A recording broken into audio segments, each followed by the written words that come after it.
বাঙালি মুসলমান, হ্যাঁ, এইটা তো সংখ্যা, এটা বারবার পুরানা কথাই, মানে এরা সংখ্যায় মেজরিটি কিন্তু কালচারালি তারা মাইনরিটি। এইখানে ধরেন সার্বজনীন দুর্গা উৎসব হয়, ঈদ কিন্তু সার্বজনীন না, ঈদ হলো মুসলমানের উৎসব। ফলে আপনার ল্যাঙ্গুয়েজের মধ্যে খেয়াল করতে হবে।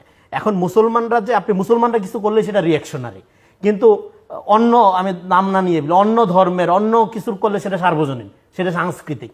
এই যে দৃষ্টিকোণটা, মানে আপনার সমস্ত ধরেন একটা লোক কোরআনিক বিষয়ের উপর প্রচুর জ্ঞান রাখে বা বুখারী শরীফের উপর ভালো পাণ্ডিত্য রাখে, ও কিন্তু জ্ঞানী হবে না। জ্ঞানী হবে কে?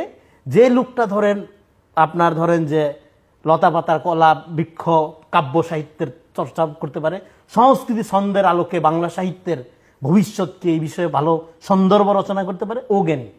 ও জ্ঞানী না। ফলে আপনি জ্ঞানের যে আওয়ামীকরণ করছেন, হ্যাঁ, আপনার পুরো নলেজ সিস্টেমের যে আওয়ামী ইন্ডাস্ট্রির মধ্যে ঢুকাই দিচ্ছেন, এইটার কি ফয়সালা হবে? এটার ফয়সালার জন্য আপনাকে থিওরিটিক্যাল ভায়োলেন্স লাগবে। থিওরিটিক্যাল ভায়োলেন্সটা আপনি কীভাবে করবেন, তার একটা হিস্ট্রিক্যাল রুট ধরে আপনার করতে হবে।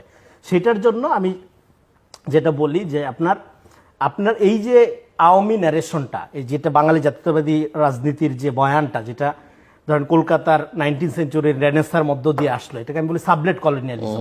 মূল কলোনিটা কলকাতায়, তার সাবলেট হিসাবে ঢাকা যে নিল, হ্যাঁ, এই যে ঢাকার ইনফিরিয়র ইন্টেলেকচুয়াল ক্লাস, হ্যাঁ, এইটা তো ধরেন গ্লোবালি তো দূরের কথা, একটা নেপালের লোকের শিল্প সাহিত্যের ব্যাপারে কোনো আগ্রহী নেই। ফলে আমাদের এখানে যে এন্টার এই যে মুজিব কোটবাদী কবি সাহিত্যিক তৈরি হইল, তৈরি হওয়ার এই যে গার্বেজ, এরা যে এই যে কাগজ কলম নষ্ট করলো, বছরের বছর বইমেলা করলো, হ্যাঁ, এগুলো পরিবেশের যে ক্ষতি করছে, এর জন্য তো এদের শাস্তি হওয়া উচিত। শিল্প সাহিত্যের নামে প্রতারণা করছে জাতির কাছে, এটা তো অন্য ব্যাপার। হ্যাঁ, এরা যে ম্যাটেরিয়াল ক্ষতিটা করছে, এই দিস্তায় দিস্তায় কাগজ ধরেন নাম না পুটন দা, একজন তার স্বপ্ন কি শেখ মুজিবুর নিয়ে দিস্তায় দিস্তায় সে উপন্যাস লিখে 5 খণ্ডের উপন্যাস লিখতেছে, এটা ফেক ক্যারেক্টারকে।